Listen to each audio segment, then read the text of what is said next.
नमस्कार साथियों। आज हम लोग बात करने जा रहे हैं ज़्यादा समय ना आपका ज़ाया करते हुए, जो आपका जूनियर एडिट का एक पेपर हुआ है हिंदी का। ठीक है, तो हिंदी के आपको हम आज पूरे प्रश्न सॉल्व करवाएंगे, तो वीडियो के अंत तक बने रहिएगा। और ये एक बात जान लीजिए कि सिर्फ और सिर्फ मैं सोल्यूशन करूंगी, जिससे आपको अपना पेपर मैच करना है। और कितने क्वेश्चन सही हुए ये आपको कमेंट सेक्शन में लिखना होगा। ठीक है, देखिए क्वेश्चन नंबर 1, विदेशी शब्दों में कौन सा शब्द पुर्तगाली भाषा का है? तो साइकिल शब्द, यानी कि जो पुर्तगाली भाषा का नहीं पूछा गया था, है ना, तो जो नहीं पूछा गया था तो साइकिल शब्द कैसा है? अंग्रेजी का है। The modern vernacular literature of Hindustan इतिहास ग्रंथ में क्या स्पष्ट करने का प्रयास किया गया है? तो option A is the correct answer. कवियों और लेखकों का कालक्रमानुसार वर्गीकरण करते हुए उनकी प्रवृत्तियों का उल्लेख है। ठीक, क्वेश्चन नंबर 53, उक्ति व्यक्ति प्रकरण एक अत्यंत महत्वपूर्ण व्याकरण ग्रंथ है, ये कथन किसका है? तो ये कथन आपका आचार्य रामचंद्र शुक्ल जी का है। शुद्धाद्वैत सिद्धांत के समर्थक आचार्य हैं, तो कौन है? वल्लभाचार्य जी हैं। अष्टछाप की स्थापना कब हुई थी? तो अष्टछाप की स्थापना आपकी हुई थी, option A is the correct answer, 1565 में। या रा ला वा कैसे व्यंजन होते हैं आपके? तो अंतस्थ व्यंजन होते हैं। फिर देखिए क्वेश्चन नंबर 57, कौन सी दो ध्वनियों को अयोगवाह कहते हैं? तो किसे कहते हैं? ऑप्शन ए अनुस्वार और विसर्ग को। फिर क्वेश्चन नंबर 58 की तरफ चलिए। देखिए सप्तऋषि में कौन सी संधि है? तो कौन सी संधि है? Option B is the correct answer, यड़ संधि। सदा धन एव यानी सदैव में कौन सी संधि है? तो आपकी सदैव में वृद्धि संधि, option B is the correct answer. यदि क्वेश्चन नंबर 60 की बात करें तो निम्नलिखित शब्दों में कौन सा शब्द स्त्रीलिंग नहीं है? प्रतिवेदन स्त्रीलिंग आपका नहीं है, option C is the correct answer. फिर देखिए इनमें से कौन सी रचना जयशंकर प्रसाद की नहीं है पूछा गया था। ठीक है, तो नहीं पे विशेष ध्यान दीजिएगा। अनामिका। तुलसीदास खंडकाव्य के रचनाकार कौन है आपके? तो सूर्यकांत त्रिपाठी निराला जी हैं। इनमें से कौन छायावादी काव्य की विशेषता नहीं है पूछा गया यहाँ पे भी। क्वेश्चन नंबर 63 की तरफ ध्यान दीजिएगा, है ना। तो बताइए यहाँ पे आपका कौन सा वाला ऑप्शन सही होगा? तो यथार्थवाद। क्या होगा? यथार्थवाद। संशय की एक रात के रचनाकार हैं, option B is the correct answer, Naresh Mehta. फिर देखिए आधे अधूरे नाटक किसके हैं? आधे अधूरे नाटक हैं आपके मोहन राकेश के। क्वेश्चन नंबर 66 की बात करते हैं। होनहार बीरवान के होत चिकने पात, ये कहावत का अर्थ है, बताइए। इस कहावत का अर्थ क्या होगा? बचपन से ही बड़प्पन का संकेत, यानी बचपन में ही बचपन। बिनु पग चले सुने बिनु काना, पंक्ति में अलंकार है। क्वेश्चन नंबर 67, तो option B is the correct answer, B भावना। चटिका का तद्भव क्या होगा? चटिका का तद्भव आपका हो जाएगा यहाँ पर चिड़िया, option A is the correct answer. न्यून का संधि विच्छेद हो जाएगा नि धन ऊन, option B is the correct answer. चितवन की, देखिए यहाँ पे क्या कहा गया? चितवन की छाह के रचनाकार कौन है? क्वेश्चन नंबर 70, तो विद्यानिवास मिश्र। सिद्धों की कितनी संख्या मानी गई है? तो 84 मानी गई है। ठीक, फिर देखिए ये पूरा पढ़ लीजिएगा। यद्यपि सुजाति सुलक्षणी सुवर्ण सरल सव्रत, ये पूरा ये किसका है बताइए? किसने ये दोहा दिया था? क्वेश्चन नंबर 72, तो option D is the correct answer, Keshav Das. अब बात करते हैं क्वेश्चन नंबर 73 की। तो देखिए नील देवी के रचनाकार कौन है? तो नील देवी के रचनाकार हैं आपके भारतेंदु हरिश्चंद्र। मैं उनका आदर्श कहीं जो व्यथा न खोल सकेंगे, पूछेगा जग किंतु पिता का नाम न बोल सकेंगे, जिनका निखिल विश्व में कोई कहीं ना अपना होगा, श्रम से नहीं विमुख होंगे, जो दुख से नहीं डरेंगे। ये पंक्ति के रचनाकार किसके द्वारा ये लिखी गई है बताइए? क्वेश्चन नंबर 74, तो option A is the correct answer, Ramdhari Singh Dinkar. Question number 75, परती परिकथा के रचनाकार हैं, तो फणीश्वर नाथ रेणु जी। जहांगीर जस चंद्रिका किस कवि की रचना है? क्वेश्चन नंबर 76, तो option B is the correct answer, ठीक, केशव दास। फिर देखिए हंस जवाहिर किस कवि की रचना है? अब ये नूर मोहम्मद की है कि काशिम शाह की है, इसमें थोड़ा सा डाउट है, आप एक बार चेक कर लीजिएगा, ठीक है। बट अभी हम लोग क्या मान रहे हैं? नूर मोहम्मद मान के चल रहे हैं, ठीक है। चित्रावली किस कवि की रचना है? चित्रावली किस कवि की रचना है? Option B is the correct answer, Usman की। चिंतामणि त्रिपाठी के कौन विद्वान हिंदी रीति ग्रंथों की परंपरा की शुरुआत मानता है? Question number 79, option B is the correct answer आपका आचार्य रामचंद्र शुक्ल। अब देखिए इसमें आप मात्राओं से चेक कर लीजिएगा, और जब आप इसके निकालेंगे तो ये क्या है, एक दोहा है। कर्म का भोग, भोग का कर्म, यही जड़ का चेतन आनंद, पंक्तियां किस काव्य कृति से उद्धृत है, मतलब किस काव्य से ली गई हैं ये बताइए। क्वेश्चन नंबर 81, तो ऑप्शन नंबर सी आपका एकदम सही हो जाएगा, कामायनी। फिर देखिए राम तुम मानव हो ईश्वर नहीं हो क्या, ये किसने कहा? तो ये पंक्तियां हैं आपकी साकेत यानी मैथिली शरण गुप्त की। ठीक, क्वेश्चन नंबर 83 देखिए, रांगे राघव के उपन्यास कब तक पुकारूं के केंद्र में है जरायाम पेशा नटों की जिंदगी। ठीक, रामधारी सिंह दिनकर की पहली रचना है। Question number 84, option C is the correct answer, Renuka. Question number 85, निम्नलिखित में से एक गजानन माधव मुक्ति बोध में नहीं लिखा है, नहीं की बात की गई है, तो यहाँ पे देखिए बी ऑप्शन एकदम सही हो जाएगा, साहित्यकार और उसका परिवेश। फिर देखिए प्रयागराज संज्ञा की दृष्टि से है, बताइए क्या है? Question number 86, C is the correct answer, व्यक्तिवाचक संज्ञा। क्वेश्चन नंबर 87 देखिए, 87 में क्या है कि निम्नलिखित में से कौन सा शब्द अशुद्ध है, तो बी आपका अशुद्ध है। ठीक, फिर आइए बात करते हैं क्वेश्चन नंबर 88 की, निम्नलिखित में से कौन सा एक सुमेलित नहीं है? क्वेश्चन नंबर 88 बताइए, तो सी इज द करेक्ट आंसर, टा का उच्चारण दंत से नहीं होता है। निम्नलिखित में से कौन सा एक सुमेलित नहीं है? क्वेश्चन नंबर 89 बताइए। Question number 89, option A is the correct answer, ब्राह्मण शिव नारायण मिश्र।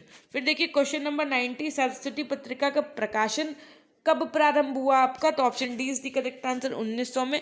जब आप इसको सुमेलित करेंगे तो ये 91 का आपका 3 ऑप्शन एकदम ठीक होगा। सेम ऐसे ही जब आप 92 को सॉल्व करेंगे तो 1 आपका ऑप्शन एकदम ठीक होगा, तो यहाँ पे 1 मान के चलिएगा आप। फिर क्वेश्चन नंबर 93 की बात करें तो 93 का आपका ऑप्शन नंबर डी एकदम सही होगा। और 94 की बात करें यदि, तो देखिए 94 क्वेश्चन पढ़ लीजिएगा आप, और यहाँ पे मैं बता दूँ आपका करेक्ट आंसर होगा बी, और 95 का करेक्ट आंसर आपका क्या होगा? डी। ठीक, फिर देखिए राम और लक्ष्मण दशरथ के पुत्र थे, इस वाक्य में और क्या है बताइए, और आपका क्या है? क्वेश्चन नंबर 96 की बात की जा रही है, तो और इसमें क्या है, समुच्चय बोधक है कि संबंध बोधक है बताइए? तो और यहाँ पे क्या है आपका, संबंध बोधक है। या यहाँ पे आप एक बार देख लीजिएगा, थोड़ा सा कंफ्यूजन है, यहाँ पे समुच्चय बोधक ज़्यादा सही लग रहा है। क्वेश्चन नंबर 97 देखिए, निम्नलिखित में से तत्सम तद्भव का युग्म नहीं है पूछा गया है। ठीक, क्वेश्चन में नहीं पूछा गया है, तो बताइए क्या सही होगा? क्वेश्चन नंबर 97, ये चारों ऑप्शन पढ़िए फिर बताइए क्या आप मार्क करके आए हैं वहाँ पे, तो डी एकदम करेक्ट आंसर है यहाँ पे। ठीक, फिर क्वेश्चन नंबर 98 की यदि बात करें तो देखिए वृद्धि संधि का उदाहरण है, तो option C is the correct answer, A का है 1। क्वेश्चन नंबर 99 देखिए, अवधि का विकास किस अपभ्रंश से हुआ है? तो आपका अवधि का विकास किससे हुआ है? अर्धमागधी से। निम्नलिखित में से सही विकल्प चुने, question number 100, B is the correct answer. ठीक, अब देखिए अब बात करते हैं क्वेश्चन नंबर 101 की, विद्यापति की रचनाएं हैं, तो option D is the correct answer, Kirti Lata, Kirti Pataka और भूरि क्रमा। फिर देखिए रामचंद्र शुक्ल ने रीतिकाल का समय, देखिए बहुत बच्चे इस क्वेश्चन को गलत करके भी आए हैं, यहाँ पे रीतिकाल का समय माना गया है, पूछा है। ठीक है, क्वेश्चन पे रीतिकाल पे आपको विशेष ध्यान देना था, तो सी आंसर एकदम करेक्ट हो जाएगा। भाषा के मानकीकरण का संबंध किस भाषा के रूप में है? तो लिखित भाषा के रूप में है। बुंदेली किस उपभाषा समूह की बोली है? तो यहाँ पे ऑप्शन सी एकदम करेक्ट हो जाएगा, पश्चिमी की। फिर क्वेश्चन नंबर 105 बताइए। क्वेश्चन नंबर 105, पश्चिमी हिंदी का उद्भव किस अपभ्रंश से हुआ है? तो सौरसैनी उपभ्रंश से हुआ है। निषिद्ध का विलोम होता है, क्वेश्चन नंबर 106, निषिद्ध का विलोम आपका क्या होता है? ऑप्शन ए यानी कि विहित एकदम करेक्ट हो जाएगा। इसी के साथ चलेंगे नेक्स्ट क्वेश्चन की तरफ। ईश्वर दास की किस काव्य धारा के कवि हैं? क्वेश्चन नंबर 107 बताइए। तो option C is the correct answer, Ram भक्ति शास्त्र। शाखा, ठीक। उत्कर्ष का विशेषण क्या है, यहाँ पे विशेषण पूछा गया है। बहुत बच्चे जल्दबाजी में अपकर्ष करके आए विलोम सोच के, है ना, तो ये नहीं करना था आपको। तो यहाँ पे क्वेश्चन नंबर 108 का आपका आंसर क्या हो जाएगा, उत्कृष्ट। फिर देखिए 109 का क्या हो जाएगा, नर धन इंद्र, नरेंद्र में कौन सी संधि है आपकी, तो गुण संधि है। तो देखिए जो सिद्ध या पूरा किया जा सके, इसका क्या होगा, देखिए साध्य होगा। फिर क्वेश्चन नंबर 111 देखिए, 8 मास बीते जजमान अब तो करो दक्षिणा दान। तो क्वेश्चन नंबर 111 की यदि बात करें तो option A is the correct answer. फिर जो दोहराया ना गया हो के लिए एक शब्द क्या होगा, अनावृत। कवितावली में तुलसीदास ने किस रूप में कथा का वर्णन किया गया है, तो मुक्तकों के रूप में किया गया है, ठीक। फिर 114 देखिए, भेजे मन भावन के उद्धव के आवन की सुधि ब्रज गावन की में पावन जब लगी।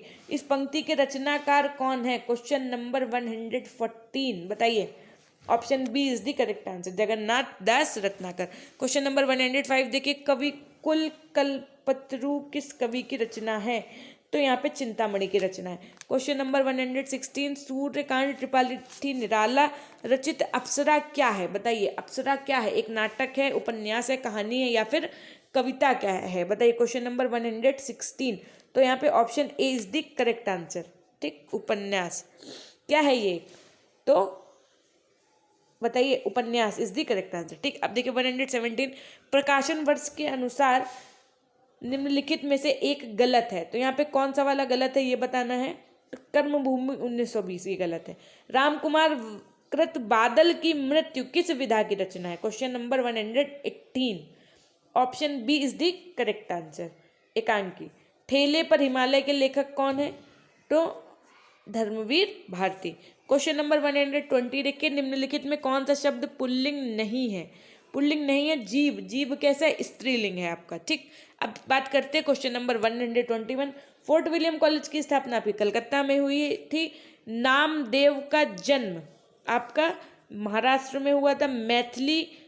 मैथिल कोकिल कहा जाता है, तो किसको कहा जाता है, विद्यापति को कहा जाता है। फिर देखिए नेक्स्ट क्वेश्चन की तरफ चलेंगे, क्वेश्चन नंबर 124, प्रत्येक देश का साहित्य वहाँ की जनता की चित्त वृत्ति का संचित प्रतिबिंब होता है, ये किसका कथन था, तो ये आपका कथन था आचार्य रामचंद्र शुक्ल का। क्वेश्चन नंबर 125 देखिए, यहाँ पे भी आपका ऑप्शन बी एकदम करेक्ट हो जाएगा। 126 और ये पूरा पैराग्राफ आप पढ़ लीजिएगा, मैं सिर्फ आपको इसके आंसर करा देती हूँ। 126 और 127 में आपका क्या सही होगा बताइए, तो ये एक में इसमें आपका डी सही होगा, ठीक है, और इसमें आपका सी सही होगा। Okay, now move to the next question, question number 128 बताइए, निम्नलिखित में सही प्रयोग है, सही प्रयोग पूछा गया है यहाँ पे, तो 3 इसका ये एकदम सही हो जाएगा। काठ का उल्लू का अर्थ क्या होता है, तो बिल्कुल मूर्ख होना। वह पाव भर आटा लाया, तो यहाँ पे क्या है, परिमाणवाचक है। पाव पाव मतलब 250 ग्राम के आसपास होता है ना, सो उसी को यहाँ पे बोला गया है, ठीक। क्वेश्चन नंबर 130 के बाद में अब हम लोग बस 20 क्वेश्चन और ये हो जाएगा आपके सारे क्वेश्चन एकदम मैच। 11 वर्ष का समय, तो ये रामचंद्र शुक्ल के जन्म के आधार पर निम्न में से सही क्रम है 132, तो यहाँ पे क्या सही क्रम है, पंत, महावीर, जयशंकर प्रसाद और फिर निराला। जगमोहन सिंह किस युग के रचनाकार हैं, question number 113, option B is the correct answer, भारतीय हिंदू युग के। फिर देखिए A is the correct answer, छायावादी का आरंभ माना जाता है 1918 से। भक्तकाल के रचनाकार थे तो आपके नाभादास थे, ठीक। क्वेश्चन नंबर 136 देखिए, श्रद्धा और प्रेम के योग का नाम भक्ति है ना, तो ये यहाँ पे क्या हो जाएगा, option D is the correct answer.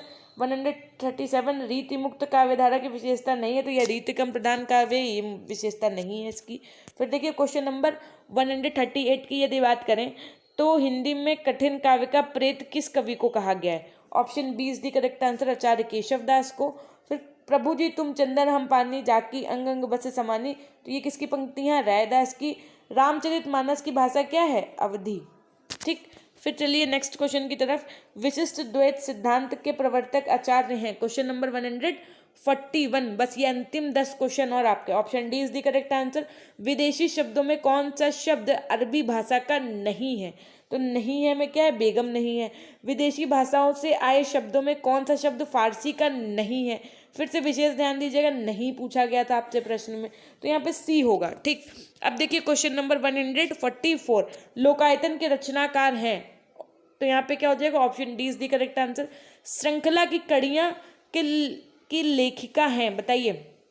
145, option C is the correct answer. ठीक, फिर देखिए चंद्रवदन शब्द में समास है। ये थोड़ा सा कंफ्यूजिंग क्वेश्चन है, आप यहाँ पे स्टार मार्क कर लीजिए। अब आयोग क्या मानता है ये डिपेंड करता है। यहाँ पे कर्मधारय और बहुव्रीहि दोनों ही सही हो सकता है। ठीक, तो फिलहाल आप बी या डी में से कोई भी आप मान सकते हैं। ठीक, राजपुत्र शब्द में समास है 147, बताइए तो क्या है, तत्पुरुष समास है। फिर 148 ये आप पढ़ लीजिएगा और इसके बाद में बता दें आपको कि यहाँ पे भी ये डिपेंड करता है कि इसका शीर्षक आयोग क्या मानता है। वैसे देखिए यहाँ पे सजीव की बात की गई है यदि, तो सजीव किससे, जीवंत से संबंधित है, तो बी करेक्ट लग रहा है। ठीक, और उसके अंदर 149 की यदि बात की जाए कि समाज में हरिजनों की समस्याओं का चित्रण प्रेमचंद जी ने किस उपन्यास में किया था, तो किस में किया था, 149 में, बी कर्मभूमि के में किया था। और लास्ट आपका आज का अंतिम प्रश्न, सिद्ध कवि सरप्पा और किस नाम से जाने जाते हैं, तो आपके ये जाने जाते हैं सरोज बर्जर नाम से। अब देखिए याद रखिएगा, चैनल को सब्सक्राइब करके बेल आइकन प्रेस करना ना भूलिएगा आने वाले क्वेश्चन पेपर के आंसर्स की इसके लिए। तो फटाफट से चैनल को सब्सक्राइब कर लीजिएगा, बेल आइकन प्रेस कर दीजिएगा और ज़्यादा से ज़्यादा वीडियो को शेयर करिएगा। कितने सही हुए हैं आपके प्रश्न ये कमेंट सेक्शन में कमेंट करना ना भूलिएगा। यदि कोई डाउट है तो भी आप कमेंट सेक्शन में कमेंट कर सकते हैं और वीडियो को लाइक तथा शेयर करना ना भूलें। Thank you and meet up with you in the next video.